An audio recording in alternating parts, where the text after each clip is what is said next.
In ancient Rome, architect Lucius is famous for his amazing bathhouses, also known as thermae. However, lately all clients have been rejecting his ideas because they think he's stuck in the past and can't come up with anything creative. At home, his wife nags him all the time because they're low on money and he refuses to have a baby. One day, a friend of Lucius brings him to a public bathhouse because he needs to relax. However, Lucius thinks it's impossible to relax there because it's filled with people being loud and nosy. Needing some peace and quiet to think, he decides to go underwater and stay there for as long as he can. At that moment he notices water moving rather quickly on a tub's wall and goes to take a closer look, only to suddenly be pulled into a hole by a strong current. For several minutes, Lucius is dragged through a mysterious tunnel full of water, but the current is too strong to swim in. Eventually the pulling finally stops and Lucius resurfaces, only to discover he isn't in the Roman bathhouse anymore.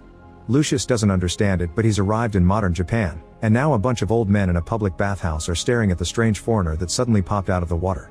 Lucius assumes these people are from a flat-faced tribe and starts investigating the place, quickly becoming amazed by all their innovations. Even simple things like baskets blow his mind, but when it comes to any machinery like the massaging device or the taps he assumes there are hidden slaves moving things. Meanwhile, manga artist Mami is having her story rejected again. She goes to the bathhouse at the same time Lucius accidentally enters the women's changing room and a screaming woman knocks him out by throwing something at his head. Mami is very impressed by Lucius' physique and immediately starts drawing him, but soon he's taken away from the women. When he wakes up, a guy shares a drink with him, even teaching him how to open the bottle. Lucius takes a sip and is so blown away by the taste that he cries before falling unconscious. When Lucius wakes up, he finds himself in ancient Rome again. The men at the bathhouse explain he drowned in the tub and was found just now. For a moment Lucius wonders if it was all a dream, but then he notices the empty bottle next to him. 2 months later, the bathhouse has been completely renovated thanks to Lucius' ideas, which basically consisted of copying everything he saw in Japan. People are in love with all the little touches, from the baskets to the new drinks in little bottles, and there are even machines handled by slaves. Everyone is happy and Lucius is finally making money again. One day, an old man is relaxing in the water and wishes he could have a bathhouse like this in his own house. While underwater, Lucius begins thinking if it's possible, only to suddenly be pulled by a current again. This time he appears in a house bathroom in modern Japan and soon an old man comes in, asking him to help him wash up. Lucius is confused and doesn't understand the language, but the old man is patient and teaches him how to use every object like the shower head and the hat that keeps the shampoo away from the face. At that moment Mommy enters the bathroom because it turns out this is her house. She gets super excited to see Lucius again and runs to grab her sketchbook while Lucius accidentally tries a spray that gets in his eyes.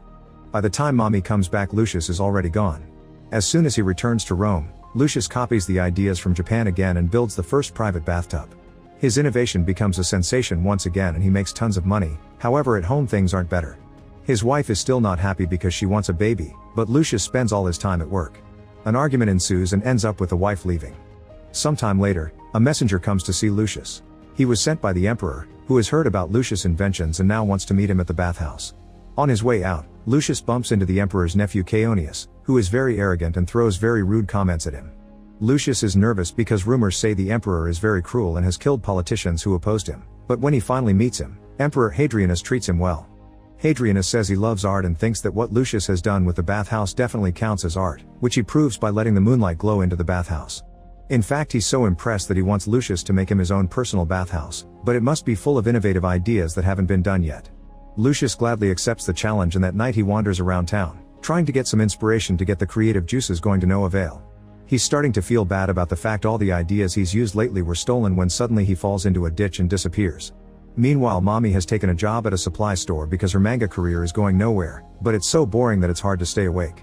When she accidentally leaves a tap open, a tub gets filled and suddenly Lucius appears in it. He starts panicking when he feels something strange moving around him until he realizes the tub is bubbling and staying warm on its own, which he finds very impressive. Then Mommy's manager shows up and scolds her for bringing a man to work, so he orders her to get rid of him. After taking off his wet toga and covering up with a towel, Lucius starts wandering around to learn more, so Mommy has to follow him and keep him away from trouble.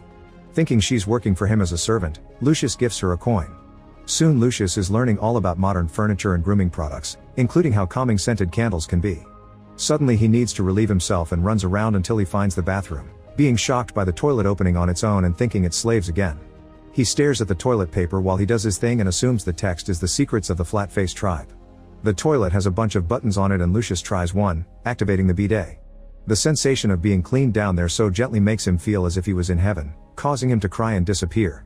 Meanwhile, Mommy gets fired and goes home with the coin and the toga. Once he's back in Rome, Lucius immediately gets to work and builds the perfect bathhouse for Hadrianus, adding a toilet near the tub and once again using slaves to make up for machinery. Hadrianus is extremely happy with the result and awards Lucius a special necklace shaped like a man's dong with a dog's backside. Feeling proud, Lucius runs home to show the necklace to his wife, only to find her getting naughty with his best friend. The wife yells at him saying it's because he didn't want to have a baby, and the couple finally breaks up. In the meantime, Mommy gives up on trying to make manga, and since she can't keep a job, she decides to return to her small hometown and help with her family's inn. She can't stop thinking about Lucius, so she studies Roman history and even Latin. One of the clients turns out to be a professor and agrees to look at the coin and the toga. After running some tests, the professor confirms both objects were made hundreds of years ago. Unfortunately, the inn isn't doing well and Mommy's parents won't be able to support her for long, so they sign her up in a matchmaking service to find her a husband. Back to Lucius, he has fallen into a deep depression since his wife ran away with his best friend. One day he's approached by the emperor's right hand Antoninus, who is worried about Hadrianus. It turns out the emperor is also depressed because recently he lost his lover and now thinks a crocodile is his reincarnation. Lucius is given a new mission: to design a place where the crocodile can live comfortably. Searching for inspiration, Lucius goes to the emperor's bathhouse, and on his way there he finds Chaonius being forceful with a woman. The interruption allows the woman to run away and Chaonius insults Lucius again before leaving. Once he makes it to the bathhouse, he checks the water flow of the tub and gets dragged to present Japan again. First he appears in a lake where women are celebrating a fertility festival. Thinking he's their blessing, they jump on him and send him underwater again. The next time Lucius appears in a crocodile cage at the local reserve, where Mommy is having an awkward date with her potential husband. As soon as she sees Lucius, she ditches her date to save the Roman man.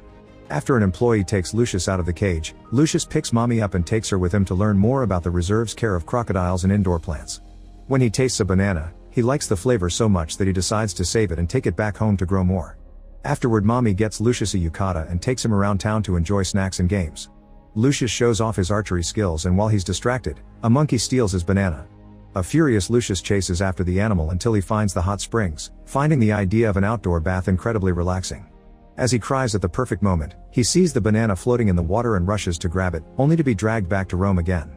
A few days later, Lucius finishes designing the perfect place for the crocodile, and Hadrianus is so happy that he treats Lucius as a close friend, inviting him to visit the palace whenever he wants. Sometime later, Hadrianus learns that his troops are getting attacked by rebels who want a better leader. Soldiers are sent to fight the rebels, but the rebels don't give up and the battle goes on for months. More than a year passes and Hadrianus becomes old, so he wants to retire and leave the throne to Chaonius. Hadrianus sends a letter to Lucius asking him to build a new public bathhouse as Chaonius's first project as emperor. That way he'll get people's support from the start. However, Lucius hates Chaonius and thinks his arrogant attitude will bring the fall of the Roman Empire. He decides to go see Chaonius and turn down the job, causing Chaonius to remind him this counts as treason and he can be executed for it. While trying to decide what to do, Lucius is approached by a rival architect, who is furious because since Lucius became popular he didn't get any work and now he's broke. A fight ensues and the man injures Lucius with his sword before pushing him into a well, causing him to travel back to present Japan. When Lucius wakes up, the old men of the inn are taking care of him and Lucius notices the warmth coming off the ground, which helps with his back pain. Then the old men take him to the hot springs so he can rest and recover. Lucius sees their scars and thinks they're mighty warriors when actually they got them in random everyday accidents. The men also share some sake with him, but as soon as it burns Lucius' throat he thinks it's poison and runs away. Eventually he finds Mommy and tells her he's been poisoned as he falls on the ground. Mommy has now studied enough Latin to understand him and makes him drink water from the hot springs, explaining it has healing properties. Lucius stands up thinking he's better, but the sake still makes him dizzy and he falls on top of Mommy, causing both of them to fall into the spring and go to ancient Rome. When they wake up, Chaonius immediately hits on Mommy and tries to take her away, only to be stopped by Antoninus. Afterward Lucius goes home to start packing, planning to run away to avoid getting executed for having principles. Mommy tries to go after him to stop him only to get lost in town. At that moment she hears a man reading the latest political updates and remembers something from her history books. Meanwhile in the present, the old guys see Mommy's hat in the water and jump in to rescue her, causing them to be dragged down as well. Back to Lucius, he's wandering out of town and eventually finds a hot spring like the one he saw in Japan. Unfortunately he's soon found by soldiers, who send him back to his house.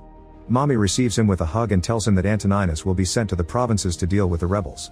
She thinks Chaonius did it as revenge because Antoninus saved her, but according to history this is wrong. Chaonius is supposed to be the one that goes to the provinces and dies of the plague, causing Antoninus to take over the throne. It seems her presence here has changed history. Later Lucius goes to confront Chaonius, whose arrogant comments confirm he'll be an awful leader. Lucius feels he's failed his people and he's a loser who can't come up with his own ideas, but Mommy gives him a heartfelt speech to point out he is smart and innovative because he only saw Japan yet he was able to recreate everything in Rome with his own hands. Now inspired, Lucius runs to see Hadrianus and says he wants to build a bathhouse on the battlefield that will help their soldiers recover. That way they'll finally win the battle and Antoninus won't have to leave to the provinces. Hadrianus approves the project, not sure if believing Lucius when he says it was Antoninus' idea. Then Lucius and Mommy go to the warm area he found the other day to start building, but they don't have enough slaves to make progress. At that moment the soldiers show up with the old men from modern Japan, who immediately agree to help and have an idea to accelerate the process. Instead of building a full bathhouse which would take years, they start building small shacks where the wounded men can rest on the warm ground to recover from their injuries. They also dig a hole in the ground big enough for a hot spring that can fit a bunch of soldiers at a time.